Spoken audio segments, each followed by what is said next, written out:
Good morning. This is Father George Corrigan from St. Francis of Assisi in Triangle, Virginia, with Sunday thoughts on the readings for the Feast of the Holy Family. Often, that's not a question we often ask ourselves. Is our family holy? We certainly ask in so many ways. Is it a healthy family? Is it a place, where there's welcoming, people of warmth, there's embrace, there's acceptance, and all the other things that the self-help books can tell you make for, and rightfully so, make for a healthy family. But is the family holy? Well, a lot of times we really are answering the question, is the family religious? We come to church, we send our kids to faith formation, a lot of good things. And if we are going there in order to give fitting worship and praise to God, then Thomas Aquinas would say, yes, you are religious, you are a religious family. But he would make a distinction between that and being holy family. Holiness, he said, is that the entirety of your life, all your acts, are in accordance with the will of God. That is what makes an evidence of someone being holy. Well, let's leave the medieval theologians behind and kind of turn our attention to our Holy Family itself. Joseph, I'm sure he had his own dreams and hopes and expectations, and we know the story of he's betrothed to Mary. He finds out she's pregnant and he's not the father. And yet in a dream, just like in the dreams of all his forefathers, Joseph, his namesake, who interpreted the dreams of Pharaoh, Abraham, Daniel, and Jacob, who dreamed of God coming and going on the ladders. Like all his ancestors, he dreamed, he got instructions, and he followed the will of God. He acted in accord with that in all the ways. He took care of Mary and the Holy Family. Joseph was holy.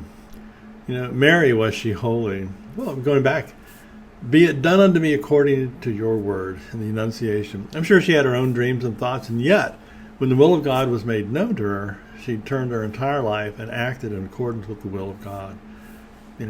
Mary was certainly holy. And yes, we need to raise it. Is Jesus holy? And you're going, really? Really, is Jesus holy? Well, think of it this way. Jesus as the child, is the child holy?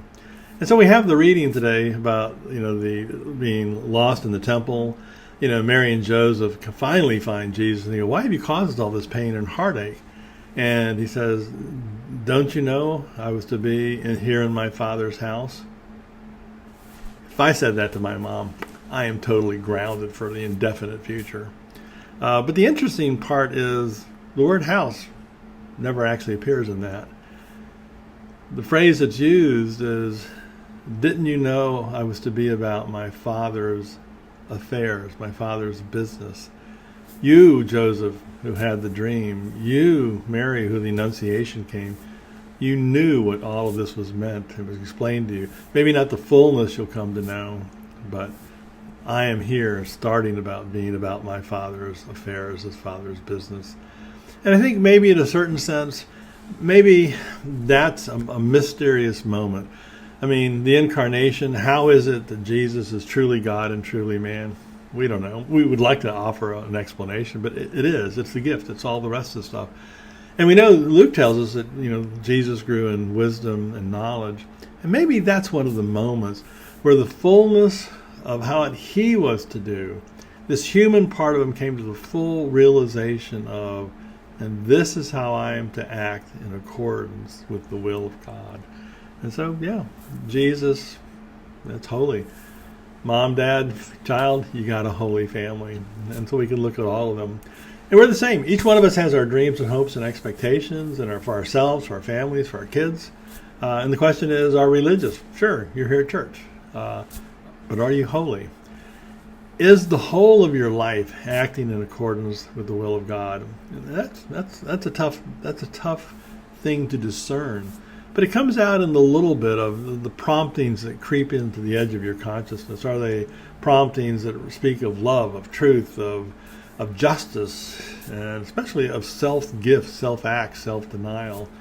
As Thomas Merton said, often, the holiness is hidden in the harder choices that we make.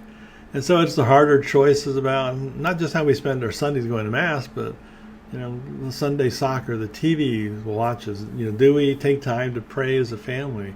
Do we take time to nourish each other? Are we that place that not only welcomes our own members, but we welcome others? Is it a place that embraces and shows the love of God into the world?